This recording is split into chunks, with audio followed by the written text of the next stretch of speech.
state of Tennessee, I'm a licensed marital and family therapist, which basically means I've been trained up to think about like systems, family systems, how we were raised up, how that shapes who we are today. So on your website, if you'll bear with me, Sure. quoting, you say, "I use a combination of approaches in my therapeutic work, including anti-oppression, feminist, and narrative frameworks. I rely deeply on systems theory and understanding that individuals are products of and in dialogue with our surroundings, including our families, broader culture, workplaces, nature, and political climates."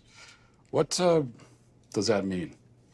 Yeah, so thinking about the modalities that I use, I'm definitely informed by like feminist family therapy, and the ideas that we live in gendered worlds where there are certain imperatives that are placed on us about who we are and what we do based on how we've been gendered. From the minute I was assigned female, I was told, okay, these are the kind of clothing that you're going to wear. These are the kind of the type of play that you're going to engage in as a child, the path that maybe your life will take because of social expectations. What do you mean by assigned female?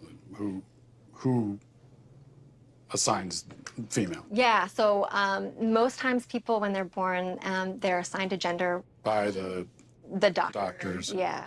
Like, what do they base that assignment on? So basically, it's based on genitalia. So people looking at genitalia and deciding, okay, this is a girl or a boy. And we know now that that sex and gender are so much more than just this binary. Some women have penises, right? Some men have vaginas. That's not how gender works. How do we know that? How do we know that that's not true?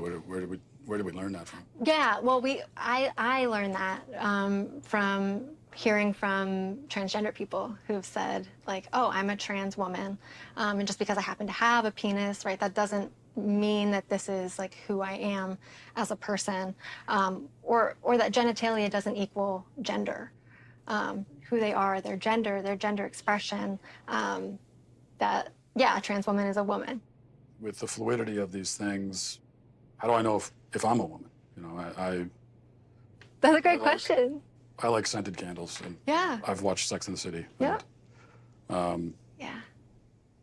so how do I know? Yeah, Matt, that question right there, like that question is like when it's asked with a lot of curiosity, right? That's the beginning of a lot of people's like gender identity development journeys.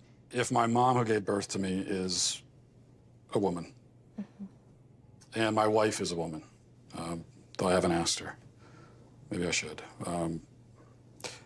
But if they're all women, and also the boy who sits down with you and says, I think I'm a girl, actually is one, then what is a woman? Yeah. Great question. I'm not a woman, so I can't really answer that. I think the question really brings up the fact that it is pretty relative, right? That if you ask women across race, across identities, across class, across culture, you will get a different answer.